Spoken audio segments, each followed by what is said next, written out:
Welcome to Twin Bells. ඉංග්‍රීසි tenses පිළිබඳ පාඩම් මාලාවේ පළවෙනි වීඩියෝවෙන් ඔයාලා ටෙන්සස් ඉගෙන ගැනීමට අවශ්‍ය වෙන මූලික දැනුමක් ලබා ගත්තා. අද දෙවෙනි වීඩියෝවෙන් අපි බලමු මොනවද ඉගෙන ගන්න තියෙන්නේ කියලා. ටෙන්සස් පිළිබඳ දෙවෙනි වීඩියෝවෙන් ඔයාලට ඉගෙන ගන්න ලැබෙනවා අපි මුලින්ම දැනගත යුතුයි වාක්‍ය හැදීමේ ක්‍රම දෙකක් තිබෙනවා. ඉතින් ඒ ක්‍රම දෙකෙන් පළවෙනි එක තමයි ඇක්ටිව් වොයිස්. ඒ කියන්නේ කර්තෘකාරක වාක්‍ය. අනිත් එක තමයි පැසිව් වොයිස්. කර්මකාරක වාක්‍ය. මම දැන් මුලින්ම ටෙන්සස් වර්ග 12ක් ගැන කියලා දෙනවා. අවස්ථාවන් 12ක් ගැන කියලා දෙනවා. කර්තෘකාරක වාක්‍යයන් සකස් කිරීම සම්බන්ධව. ප්‍රධාන වශයෙන් ටෙන්සස් වර්ග නැත්නම් කාල වර්ග තුනක් තිබෙනවා. පළවෙනි එක present tense වර්තමාන කාලය. දෙවෙනි එක තමයි past tense අතීත කාලය. තුන්වෙනි එක future tense අනාගත කාලය. present tense, past tense සහ future tense වර්තමාන කාලය, අතීත කාලය සහ අනාගත කාලය.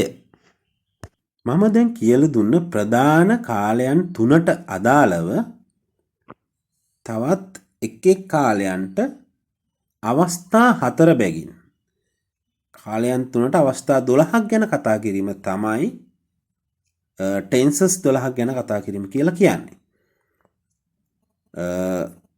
අපි present tense නැත්නම් වර්තමාන කාලය කියන එක ගත්තොත් present simple present tense පළවෙනි විදිය ප්‍රධාන ආකාර වලින් පළවෙනි විදිය simple present tense. දෙවෙනි ආකාරය present continuous tense. තුන්වෙනි ආකාරය present perfect tense. හතරවෙනි ආකාරය present perfect continuous tense. ඉතින් ප්‍රධාන ආකාර හතරයි. ඊට පස්සේ මේ විදිහටම past tense එකෙත් ආකාර හතරක් තිබෙනවා. future tense එකෙත් ආකාර හතරක් තිබෙනවා. ඉතින් ඒ වගේ ආකාර හතර බැගින් ප්‍රධාන කාල තුنين හතර වරක් තුන 12ක් ඒ අවස්ථාවන් 12ක් ගැන තමයි අපි ටෙන්සස් 12න් කතා කරන්නේ. present tense ආකාර හතරයි. simple present tense, present continuous tense, present perfect tense, present perfect continuous tense. ආකාර හතරයි. අපි මේ හතර ගැන වෙනම පැහැදිලිව ඉගෙන ගනිමු. present tense එකේ ආකාර හතර පිළිබඳව කෙටි හැඳින්වීමක් මෙන්න මේ ඩයග්‍රෑම් එකේ තියෙනවා. අපි විස්තරාත්මකව ඊළඟට ඉගෙන ගනිමු. ටෙන්සස් 12න් පළවෙනි ටෙන්ස් එක තමයි simple present tense. නැත්නම් present simple කියලාත් කියනවා. ඉතින් මේකෙදි අපි කතා වෙන්නේ එදිනෙදා පුරුද්දක් වශයෙන් කරන දේවල් ගැන කතා කරනකොට. habits නැත්නම් පුරුදු ගැන කතා කිරීමෙන්. ඒ වගේම නිත්‍ය සත්‍යතාවයන් ගැන කතා කිරීමේදී අපි භාවිතා කරනවා simple present tense. සාමාන්‍යයෙන් එදිනෙදා ජීවිතයේදී සිදු කරන එහෙම නැත්නම් සිදුවන ක්‍රියාවන් ගැන ප්‍රකාශ කරන්න තමයි මේ simple present tense අපි යොදාගන්නේ. නිතරම කරන ක්‍රියාවන් ඊළඟදී ඉඳ හිට හෝ සමහර වෙලාවට කරන ක්‍රියාවන්ද අපිට මේකෙන් ප්‍රකාශ කරන්න පුළුවන්. ඉතින් මෙහිදී අපි වැඩියෙන්ම අවධානය යොමු කරගත යුතු කරුණක් තමයි අපි දැන් යම්කිසි දෙයක් කරමින් සිටිනවා කියන අර්ථයෙන් නෙමෙයි. ඒ කියන්නේ දැන් මේ වෙන විට කරමින් ඉන්නවා කියන අර්ථය නෙමෙයි. දැන් මෙන්න මේ වගේ ළමයි පාසල් යනවා. ගොවිය කුඹුරට එනවා. අපි ඉංග්‍රීසි ඉගෙන ගන්නවා. එයා ආදරය කරනවා ඔහුට. ඔහු නිතරම අඬනවා. ඔහුගේ දුව කැමති නටන්න. ඔහු ඇවිදගෙන යන්නේ ඔහු සමග. මම යන්නේ බස් එකෙන්. උදේට ඉර පායනවා. අන්න ඒ වගේ සරල මේ වර්තමාන කාලයට අදාළ ක්‍රියාවන් ඉස්මතු කර පෙන්වීමට තමයි මේ ටෙන්ස් එක අපි භාවිතා කරන්නේ. දැන් අපි කෙටි වාක්‍ය කිහිපයකින් බලමු. ඔහු පාසලට යනවා. ඔහු කියන්නේ ඒක වචන නාම පදයක්. ඒක නිසා ක්‍රියාපදයක් අපි ඒක වචන වලින් තියන්න ඕන. he goes. he කියන්නේ ඔහු goes. he goes to school. ඔහු පාසලට යනවා. he goes to school. සාමාන්‍යයෙන් හැමදාම වැස්ස වහිනවා. වැස්ස වහිනවට කියන it rains කියලා කියන්නේ වැස්ස වහිනවා. සාමාන්‍යයෙන් කියලා කිව්වා usually. ක්‍රියාපදයට කලින් තියෙන්න ඕන usually සාමාන්‍යයෙන් it usually rains හැමදාම every day. it usually rains every day. සාමාන්‍යයෙන් හැමදාම වැස්ස වහිනවා. ඇය ක්‍රිකට් ක්‍රීඩා කරන්න ආසයි. she loves to play. she loves to play. ඇය ක්‍රීඩා කරන්න ආසයි. she loves to play මොනවද? cricket. she loves to play cricket. ඇය ක්‍රීඩා කරන්න ආසයි. මේ සරල වර්තමාන කාල වාක්‍ය ගොඩනැගීමේදී අපි භාවිතා කරලා තිබෙන්නේ නාමපද ඒකවචන බහුවචන සහ ක්‍රියාපදවල බහුවචන ඒකවචන ස්වරූපයන්. I සහ බහුවචන නාමපද සමග බහුවචන ක්‍රියාපද එකතු කිරීමෙනුත් ඒකවචන නාමපද සමග ඒකවචන ක්‍රියාපද එකතු කිරීමෙනුත් තමයි අපි වාක්‍ය නිර්මාණය කරන්නේ. I get up early in the morning. I get up. මම නැගිටිනවා. early පාන්දරින්ම. early in the morning. උදේ පාන්දරින්ම. මම උදේ පාන්දරින්ම නැගිටිනවා. I get up early in the morning. We walk slowly. We walk. අපි ඇවිදිනවා. slowly. හිමින්. We walk slowly. ඇය කැමති ice cream වලට. ඇය කැමති she likes ice cream වලට. ice cream. she likes ice cream. ඇය කැමති ice cream වලට. දැන් අපි ඊළඟ ටෙන්ස් එක ගැන ඉගෙන ගනිමු. present continuous tense. present continuous tense කියන්නේ වර්තමාන කාලයේදී සිදු කරමින් පවතින සිදු වෙමින් පවතින නැත්නම් කර සිටින ක්‍රියාවන් ප්‍රකාශ කිරීම සඳහා තමයි යොදාගන්නේ මේ ටෙන්ස් එක. අපි බලමු උදාහරණ කිහිපයක් සමගින්. මෙහිදී අපි භාවිතා කරන්නේ මම කලින් වීඩියෝෙන් කියලා දුන්න ing ෆෝම් එකේ ක්‍රියාපද. ඒ වගේම am is are කියන උපකාරක ක්‍රියාපද helping verbs භාවිතා කරනවා. ඉතින් බලමු යම් කිසි දෙයක් කරමින් ඉන්නවා නැත්නම් කර ඉන්නවා කියන එක තමයි මේ ටෙන්ස් එකෙන් අපි ප්‍රකාශ කරන්නේ. I am teaching English. I am teaching. මම උගන්වමින් ඉන්නවා. English ඉංග්‍රීසි. I am teaching English. මම ඉංග්‍රීසි උගන්වමින් ඉන්නවා.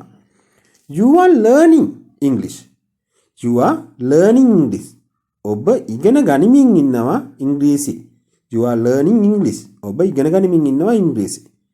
A dog is barking. බල්ලෙක් බුරමින් ඉන්නවා.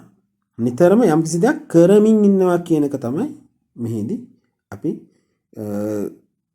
ප්‍රකාශ කරන්නේ. A dog is barking. බල්ලෙක් බුරමින් ඉන්නවා.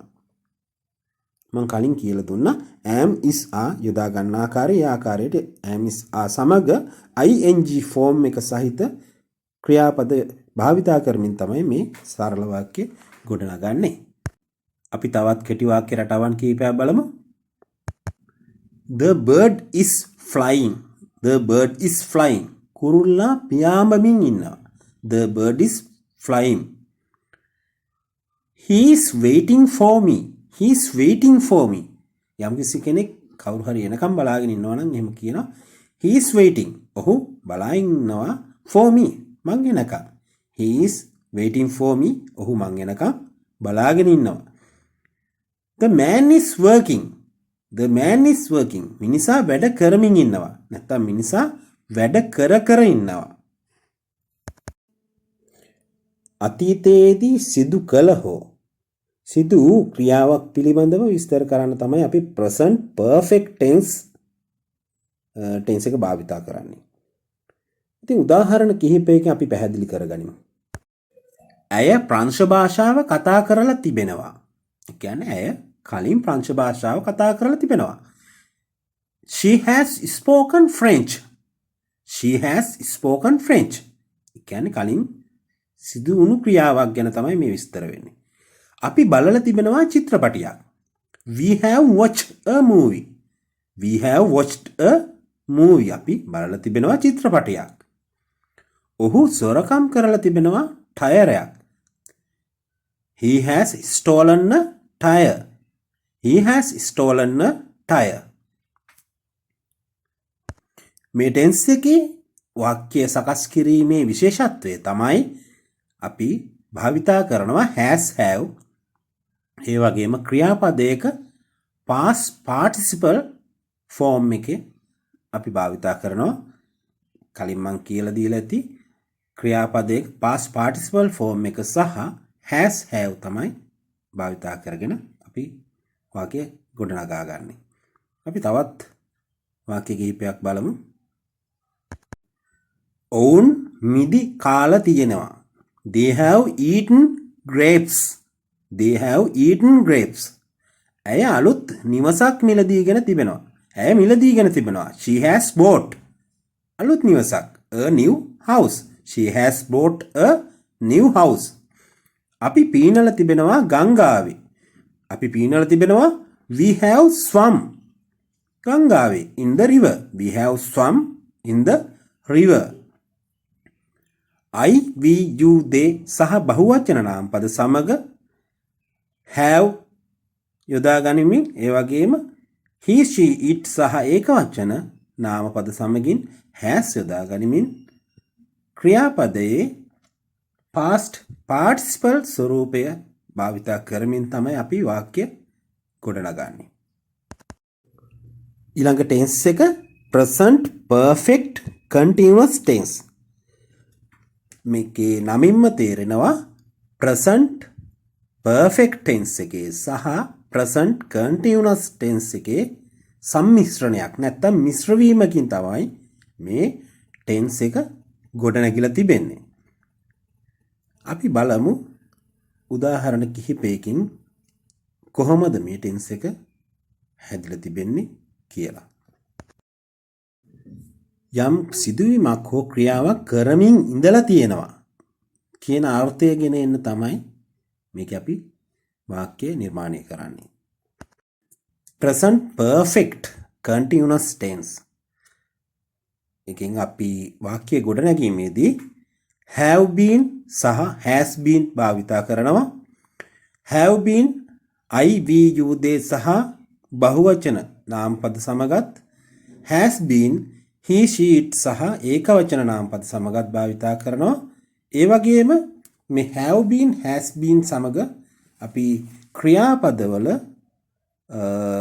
ing එකතු කරගත් ස්වරූපය තමයි භාවිතා කරන්නේ. ඔවුන් ආදරය කරමින් ඉඳලා තිබෙනවා. ඔවුන් ආදරය කරමින් ඉඳලා තිබෙනවා. ඔවුන් ආදරය කරමින් ඉඳලා තියෙනවා කියනවා නම් they have been loving. They have been loving.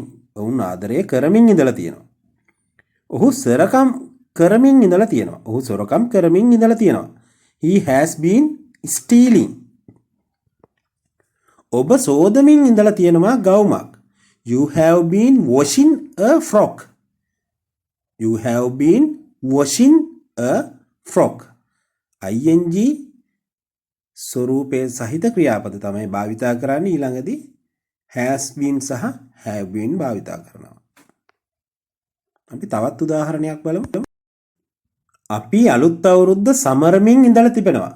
ඉතින් අපි අලුත් අවුරුද්ද කලින් සමරමින් ඉඳලා තියෙනවා. ඒ ගැන කියන්න මේ විදිහට we have been celebrating the new year. We have been celebrating the new year. ඔබ මුදල් ඉතිරි කරමින් ඉඳලා තියෙනවා. ඔබ මුදල් ඉතිරි කරමින් ඉඳලා තියෙනවා. You have been saving money. You have been saving money. ඇය කිමි දෙමින් ඉඳලා තිබෙනවා. She has been diving.